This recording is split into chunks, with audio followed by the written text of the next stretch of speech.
नमस्कार, मेरा नाम आनंद कमलेश त्रिपाठी है और मेरे साथ मनोज आर पांडे हैं। भोजपुरी सिनेमा के अभिनेता और इनकी फिल्म रिलीज पर है जनता दरबार और उसी के सिलसिले में हम इनसे बात करेंगे। मनोज भाई, क्या तैयारी चल रही है फिल्म की? नमस्कार। फ़िलहाल फिल्म रिलीज़ पर है। फिल्म की डेट भी आ चुकी है। 7 जनवरी को फिल्म रिलीज़ है 2023 में, नए साल में। अच्छी फिल्म है, दर्शक का रिस्पांस भी बहुत अच्छा मिल रहा है। पोस्टर मैंने जितना सोचा नहीं था उससे ज़्यादा शेयर हो रहा है। लुक को लोग पसंद कर रहे हैं। मनोज भाई, तैयारियों की अगर बात करूं, कितने स्क्रीन्स आपको मिलने हैं, किन किन स्टेट्स में आपकी फिल्म जो है वो आ रही है जनता दरबार? फ़िलहाल हमने जितना सोचा था उससे ज़्यादा मिल रहा है और लोगों का रिस्पांस भी बहुत अच्छा आ रहा है। तो इतना है कि उम्मीद से ज़्यादा सेंटर मिलेंगे हमको।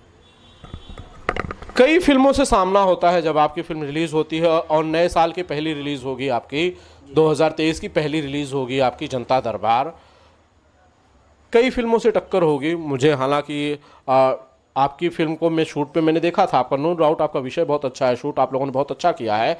लेकिन क्या आप इस बात का कॉन्फिडेंट हैं, इस बात पे आपको भरोसा है कि दर्शकों का जो प्यार है वो जनता दरबार को ही मिलेगा? देखिए, दर्शकों का प्यार सबको मिलना चाहिए। अगर किसी का सिनेमा अच्छा है तो उसको दर्शकों का प्यार मिलना चाहिए।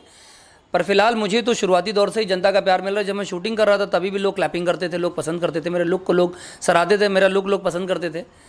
तो अभी जो पोस्टर्स आए हैं उससे ज़्यादा ही कुछ अलग मेरी उम्मीदें बढ़ गई हैं। कहीं ना कहीं अगली जो मैं फिल्म कर रहा हूँ उसको लेकर मेरा हौसला बढ़ गया है। मैं कुछ नया किरदार करना चाह रहा हूँ। और रही बात टक्कर की, तो मैं बताऊँ, मैं किसी के टक्कर में नहीं हूँ, क्योंकि मुझे टक्कर मुझे किसी से टक्कर नहीं करनी है। मैं बदले में नहीं, बदलाव में भी भरोसा रखता हूँ। फिर से बता दूं आनंद जी, मैं किसी से टक्कर करने नहीं आया हूँ यहाँ पर। मैं बदले में नहीं, बदलाव में भरोसा रखता हूँ। मुझे लगता है कि अगर मैं बदलाव ला दूंगा तो मुझे कभी किसी के टक्कर में पड़ने की ज़रूरत नहीं है। टक्कर तो कई बार ले ली ना आपने, तो मुझे लगता है टक्कर ले लेके थक भी गए होंगे। कितनी बार टक्कर लेंगे आप? लगातार तो टक्कर होते ही रहे। आपके पिछले आपका पूरा इतिहास टक्कर से भरा पड़ा है। भाई साहब, किसे बोल रहे हैं आप? अब आप हो सकता है आप सुधर गए हो। देखिए, सुन लीजिए, रत्नाकर वाल्मीकि होता है, मैं मानता हूं वो आपका अब वाल्मीकि वाला दौर होगा, हो सकता है, लेकिन लोगों को ये डिसाइड करने दीजिए। आप क्यों डिसाइड कर रहे हैं? एक्चुअली बता दें, मेरा टक्कर किसी से कल भी नहीं था, आज भी नहीं है। मैंने दूध को दूध कहा है, दही को दही कहा है, छाछ को छाछ कहा है। अब सांच को आँच की ज़रूरत नहीं है। मेरे दर्शक जानते हैं, शायद यही रीज़न है। अगर मैं गलत होता तो मेरे दर्शक मुझे इतना प्यार नहीं देते। वो जानते हैं मेरा हीरो हीरो है और वो सच बोलता है। ठीक है। आपने कहा कि भाई आपके किसी से कोई कंपटीशन नहीं। मैं मानता हूँ कलाकार की जो खुद की कंपटीशन हो खुद से होनी चाहिए, खुद बेहतर करने की कोशिश करनी चाहिए। जीवन संघर्षों में तो सबका रहता है, मेरा भी जीवन संघर्षों में रहा है। और याद रखिएगा, एग्जाम उसी का होता है जो पढ़ाई करता है, और मनोज आर पांडे पढ़ाई बहुत करता है, तो मेरा एग्जाम तो हार्ड होगा ही। एग्जाम तो है ना, फिल्म रिलीज होनी है तो वही एग्जाम है। नहीं, रिजल्ट भी दे रही है ना, जनता रिजल्ट दे रही है। हाँ, जनता रिजल्ट दे रही है मुझे, तो मैं इस बात से बहुत खुश हूँ। ये लुक को लेकर काफी चर्चाएं थी कि साउथ की फिल्मों जैसा आपका जो लुक है, जो पोस्टर में दाढ़ी वाला आपका लुक है जनता दरबार में, वो साउथ की फिल्मों जैसा है। देखिए, दाढ़ी तो सब हीरो को रहती है। दाल सबके घर में पकता है, चावल सबके घर में पकता है, भाजी सबके घर में पकती है। सबके अपने अपने टेस्ट होते हैं, अपने अपना बनाने का तरीका होता है। हमने अपने तरीके से बनाया है, जनता इसको पसंद कर रही है। अब इस पर अगर मैं मुहर लगाऊं साउथ की फिल्मों का तो बेकार है। मेरी नॉर्थ की फिल्म है। अब मैं चाहता हूं जैसे उनकी फिल्मों को लोग देखते हैं और उनके डबिंग राइट्स यहाँ मंगाते हैं, ऐसे हमारी फिल्म को लोग देखें और यहाँ की डबिंग राइट्स वहाँ ले जाएं। अच्छा, तो आपको तारीफें भी काफ़ी मिली इस लुक को लेकर? जी, बिल्कुल। बहुत बहुत प्यार मिला है जनता का। यहाँ तक मेरी फिल्म के जो प्रोड्यूसर हैं, हमेशा मेरे दोस्त हैं, वो जसवंत कुमार, उनका हमेशा समर्थन रहा है और इस लुक के पीछे सबसे बड़ा हाथ उन्हीं का रहा है। जनता दरबार की अगर मैं बात कर लेता हूँ, जो टक्कर है आपकी पर्दे पर वो जसवंत कुमार के साथ है, जो कि इस फिल्म के निर्माता भी हैं और साथ ही साथ फिल्म में मुख्य खलनायक भी हैं। उनके साथ कैसी केमिस्ट्री थी, यही सवाल पूछने वाला। उनके साथ मेरी सदा से केमिस्ट्री अच्छी रही है। सबसे बड़ी बात है कि कभी हम दोनों मतलब दो हैं पर हैं एक ही। वो मुझे समझते हैं, मैं उनको समझता हूँ।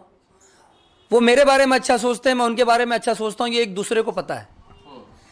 तो जहाँ एक दूसरे को पूरी तरह जब कोई समझ जाता है ना, तो काम करना बहुत आसान हो जाता है। तो और हमेशा वो मेरे हित के लिए सोचते हैं, मैं उनके हित के लिए सोचता हूँ। वापस रिपीट कर रहा हूँ, ये हम दोनों जानते हैं। बैक टू बैक आप लोग फिल्में कर रहे हैं, इसके बाद भी कई फिल्में आप लोग कर रहे हैं, ऐसा सुना हमने। हाँ, जीवन भर करेंगे। ऐसा है कि शायद अगर दिन में एक बार हमारी बात ना हो, आज से नहीं, हमारी 18 साल से दोस्ती है। अगर एक बार बात ना करें तो सुकून नहीं मिलता है। और ये या यूं कह लो कि बात कर लेते हैं तो कितने भी दर्द में रहें तो सुकून मिल जाता है। जी मनोज भाई, जनता दरबार की क्या कहानी है? मैं कहानी बताने से पहले बता दूं, पहले लाइन कट गई थी। जसवंत कुमार जी की शुरुआत भी यूँ कह लो कि बिगनिंग से भी मैं शुरुआती दौर का ही मैं ही दोस्त रहा हूँ। और जब ज़िंदगी शादी का सफ़र शुरू हुआ तभी भी जसवंत कुमार ने कहा जब तक आप शादी में नहीं आओगे मैं शादी नहीं करूँगा। और उनकी जो वाइफ़ है वो मेरी मुँह बोली बहन है जिनको मैं बहुत प्यार करता हूँ। गुड़िया मुझे मुझसे ज़्यादा शायद किसी को प्यार करती हो, मुझे बहुत प्यार करती है वो। तो इतना कहूँगा कि मेरा पावर है दोनों। और रही बात जो आपने कहा फिल्म की, तो जनता दरबार ये बनाकर उन दोनों ने मुझे दिया है बहुत सारा प्यार। ठीक है। कोई किस्सा जनता दरबार की शूट से रिलेटेड जो मनोज आर पांडे को हमेशा याद रहेगा, जो वो कोट करना चाहें इस इंटरव्यू में? हाँ, मैं करना चाहूँगा। उसमें एक है कि एक इंसान खुद को कभी मार खाना पसंद नहीं करता। तो जसवंत कुमार ने जो मुझे हथौड़ा मारा है वो मारने के लिए तैयार नहीं थे। और वो मुझे मारने के लिए जब बात आई तो बोले नहीं नहीं इतना नहीं नहीं नहीं नहीं नहीं। तो हम क्या नौटंकी ना करो, चुपचाप मारो, ठीक है। और उस बात को लेकर मेरा समर्थन बहन ने किया, गुड़िया ने किया। और वो मेरे फेवर में ऐसे बोली कि जसवंत जी एकदम खिचबिजा गए, एकदम चिढ़ गए। और चिढ़ के मारे वो एकदम बौखला गए। और उस चिढ़ में आकर उन्होंने जो हथौड़ा मारा मुझे, वो देखते देखते हुए मज़ा आता है। जसवंत कुमार जब हथौड़ा मार रहे हैं तो लग रहा है मनोज आर पांडे ज़िंदगी में कभी उनके दोस्त हो ही नहीं सकते हैं। इनसे बड़ा दुश्मन तो धरती पे नहीं। हाँ, तो ये हथौड़े से पिटाई जो है, मैं उस सीन में था जब काफी हथौड़े पे इनके पीठ पे बैठ के जसवंत कुमार इन्हें हथौड़े से मार रहे थे। पीछे क्या होता था, इधर गुस्सा दिलाते थे और उधर मैं बहन के साथ जाकर हम दोनों भाई बहन हंस लेते थे। तो वो भी ताली भी मार लेती थी मेरे साथ, तो मुझे बड़ा मज़ा आता था। शायद वो काम मैं अकेला नहीं कर सकता था अगर उसका समर्थन ना होता। मेरे लुक पे भी बहन हमेशा मेहनत करती थी, तो क्रेडिट उसको जाता है।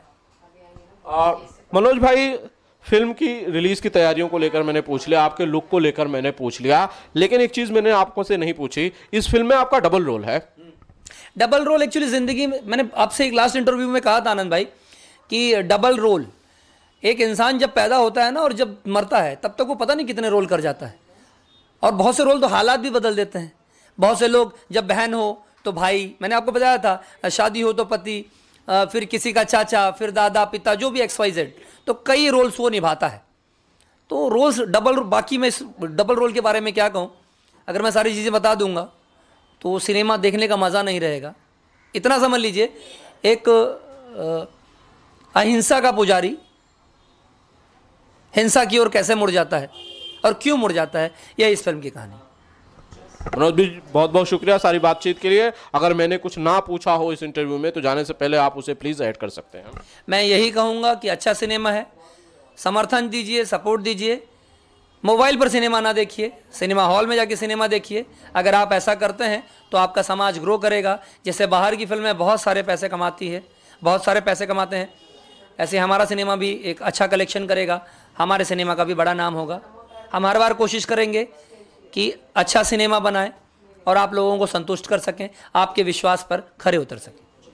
बहुत बहुत शुक्रिया मनोज जी बातचीत के लिए। Thank you so much. ये इंटरव्यू देखने के लिए दिलीप भाई कैमरे के पीछे थे, उन्हें थैंक यू कहना चाहता हूँ। बिंदास भोजपुरिया के लिए आनंद कमलेश त्रिपाठी की रिपोर्ट।